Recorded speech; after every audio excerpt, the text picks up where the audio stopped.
As residents of the city of Darwin, Australia were celebrating Christmas Eve in 1974, a small but powerful cyclone began heading straight towards them. The storm, which came to be known as Cyclone Tracy, almost completely destroyed the city, killed 66 people, and resulted in millions of dollars in damage. Over half a century after its rampage, it remains one of the most destructive and impactful cyclones in Australia's history.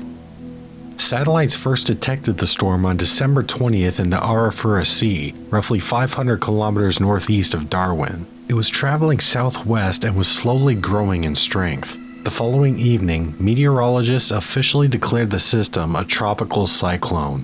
On December 22nd, the storm passed directly north of Darwin and was traveling at 9 kilometers per hour with wind speeds of 120 kilometers per hour. Early the next day, the storm had slowed its travel speed to 6.4 kilometers per hour and was passing over the Timor Sea just west of Bathurst Island.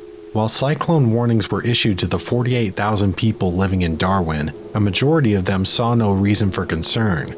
Earlier that month, a similar system given the name Cyclone Selma was predicted to hit the city, reaching maximum wind speeds of 130 kilometers per hour. However, Selma never made landfall as it traveled westward and dissipated over open sea. As a result, many people assumed that Tracy would do the same. In contrast, the warm waters of the Timor Sea created moisture in the air that only strengthened the storm. By Christmas Eve, the cyclone had changed its trajectory and was heading straight towards the city of Darwin. Even still, hardly anyone evacuated or prepared for the oncoming storm. In comparison to other cyclones, Tracy was minuscule in size. In fact, it was the smallest tropical cyclone on record at the time, with gale-force winds only extending about 50 kilometers from its center. Typical cyclones often stretch out to 480 kilometers, though they can vary wildly in size. The largest storm ever recorded, the Typhoon Tip in 1979, recorded a gale-force radius of over 1,000 kilometers. What Tracy lacked in size, however, it made up for in wind speed. When the cyclone made landfall just after midnight on Christmas Day, Darwin International Airport was able to record wind speeds of 217 kilometers per hour before its anemometer was blown away. This ranked the storm as a Category 4 on the Australian Cyclone Intensity Scale, or a Category 3 on the Saffir-Simpson Hurricane Scale. It also triggered a substantial amount of rainfall, dumping 255 millimeters of rain in the span of 12 hours. Courtney Zigel, the daughter of Keith and Christine Pattinson, detailed the story of her parents' survival as the cyclone closed in on their home. The rain started coming sideways through the louvered windows. The power went out and everything turned black. Keith stood against the doors to try and keep them shut, then suddenly there was a huge explosion. The roof of the house flew off and the walls fell in. Christine was thrown back into a glass cabinet. Keith was trapped beneath one of the fallen walls. As the eye of the cyclone came and the winds temporarily eased, two neighbors were able to rescue the couple and take them back to their house before the second half of the storm came. Christine had to be evacuated to Sydney to get medical treatment. Keith stayed behind in Darwin, where it took him months to be reunited with their corgi, Torsa. The only item they managed to salvage from the rubble was Christine's wedding ring. Things weren't as fortunate for 31-year-old Eileen Clough. She was protecting her 3 children as the storm battered their family's house, and even sang Silent Night to try and calm them down. During the commotion, a roofing beam fell from their ceiling and struck Eileen in the back of the head, fatally injuring her.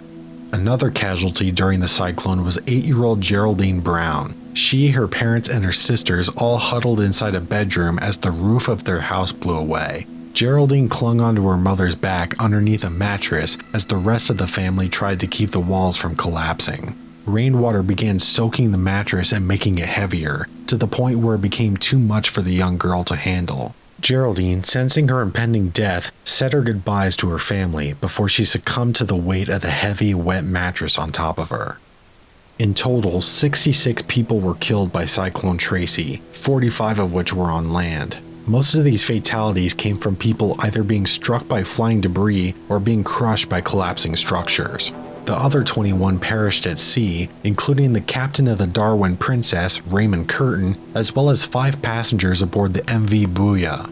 Both vessels succumbed to Tracy's powerful winds, and they, along with their occupants, disappeared beneath the ocean. It wasn't until 2004 and 2003, respectively, that the wrecks of the two ships were finally discovered. However, the remains of their passengers have yet to be found. It's estimated that roughly 80% of all buildings in Darwin were either heavily damaged or completely destroyed, most of which were residential houses. While commercial and industrial buildings had wind loading codes in place to protect them from cyclones, these codes typically weren't in place for residential structures, meaning they were the most vulnerable to Tracy's destructive winds. The tropical storm had also left essential utility systems non-functional, leaving survivors with no running water, electricity, or sanitation, making them extremely susceptible to any disease outbreaks. These outages posed a serious threat to the approximately 650 injured and at least 25,000 homeless people in the city. While most of the injured were able to be treated at the Darwin Hospital, large groups of people were forced to seek refuge in the few remaining structures that now served as makeshift shelters. Since most communication services were also destroyed, it took several hours before the rest of Australia was even aware of the disaster. Amateur radio enthusiasts, including Howard Brager, were some of the first to inform the world of the devastation in Darwin. I've never seen anything like the devastation in the town. Everything's just flattened. Terrifying. The wind came in on Christmas night and that was that. But everybody here is in good spirits. The women have been absolutely marvelous. Competent and capable, cheerful. They've got little kids, a lot of them. But we've plenty of food. We seem to have adequate water at the moment. And we've got our own electricity supply, of course, from the generator. But really, Darwin is just written off. And you've no idea. Things are getting underway, of course. We've had the beginning of emergency services to try and not restore things to normal. That will take many, many months, years probably. But to restore some sort of working arrangement so the city can function and people can be fed and housed and sheltered until they're moved out. There will have to be an immense evacuation program. The population normally is around 46,000, and there just isn't accommodation for more than a few thousand, 6,000, 7,000 perhaps. So that you can do your own arithmetic and see how many people will have to be taken out. It's not just a question of putting up people. What are they going to do if they're living? They can't work because there's nothing to work at. It's as bad as that. Over the course of several months, the largest evacuation and reconstruction operation in Australian peacetime took place. Emergency crews had to carry out the arduous task of treating injured victims, cleaning up vast amounts of debris, and evacuating most of the city's civilians. Out of the approximate 47,000 people that made up the population of Darwin, over 35,000 were evacuated out of the city. Many of these people would never return to Darwin, and it wasn't until 1978 that the city's population returned to pre-cyclone numbers. By then, most of Darwin had been rebuilt, and very little remained of the city from before the storm. While the exact cost of the disaster is difficult to verify, an article from the Australian Earthquake Engineering Society estimates the total cost in 1974 to be at least $500 million. This equates to about $5 billion today. This makes Cyclone Tracy one of the most expensive natural disasters in Australian history. The devastating impact of Tracy prompted a large amount of research conducted on the integrity of structures during storms. Focal points on this research included designing buildings to withstand horizontal wind pressure and fatigue testing of metal roofing under cyclical wind loading. The results of these investigations led to major revisions to Australia's building codes to prevent the large amount of structural failures that were seen in Tracy. These codes have been revised and amended consistently up to the present day, and similar wind load standards were soon adopted across the world. Decades after the storm made landfall, many survivors continue to struggle with the trauma that they experienced that Christmas morning. Robin Cooper Radke, one of the many survivors of Tracy, was 12 years old at the time of the disaster. In the years that followed, she struggled heavily with her mental health and even became addicted to prescription drugs. She eventually got help from a psychologist who diagnosed her with PTSD.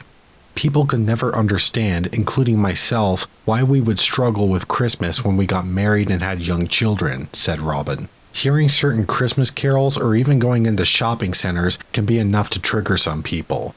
In 2009, Robin became a co-admin for a private Facebook group called Cyclone Tracy Survivors, where survivors could go and express their feelings and emotions in a safe and secure place. To date, this group has over 8,000 members.